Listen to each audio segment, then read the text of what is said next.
आता मी सापेले इथे आहे आणि हा आपल्याला समोर जो दिसतोय तो राजनाला आहे आणि हा बाजूला दिसतोय हा त्याच्या बाजूचा रस्ता आहे।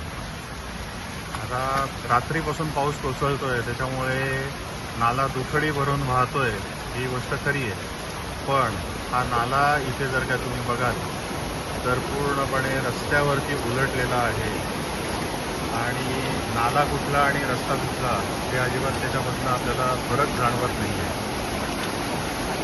आणि इथून पाणी संपूर्णपणे शेतांमध्ये जातं।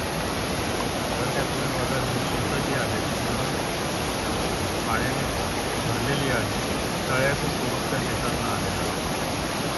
निसर्गापुढे आपलं काहीच चालत नाही ही गोष्ट जरी खरी असली तरी ही परिस्थिती का झालेली आहे जर का आपण ह्याचा जर का विचार केला तर वरती जे नाला जो तिथून येतो भालिवडीपासून पुढे तिथून पावसाचं येणारं जे पाणी असतं ते सगळ्या नाल्यांमध्ये सोडलं गेलेलं आहे।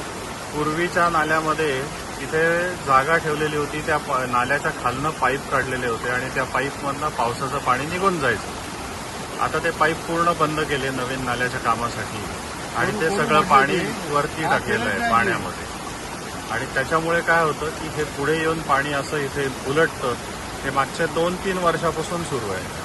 तसा हा नाला 1952 साली सुरू झाला, पण अगदी 2015 किंवा 16 पर्यंत याच्यामधून पाणी कधी उलटत नव्हतं। ते मागच्या या 5-7-8 वर्षामध्येच का उलटायला लागलं याच्यासाठी निकृष्ट दर्जाचं राजनाल्याचं काम आणि जे पाण्याचं जे पावसाचं पाणी जाण्याचा जो निचरा होण्याचं जे वाटा होत्या त्या पूर्णपणे बंद केल्या गेलेल्या आहेत। त्याच्यामुळे ही परिस्थिती झाली।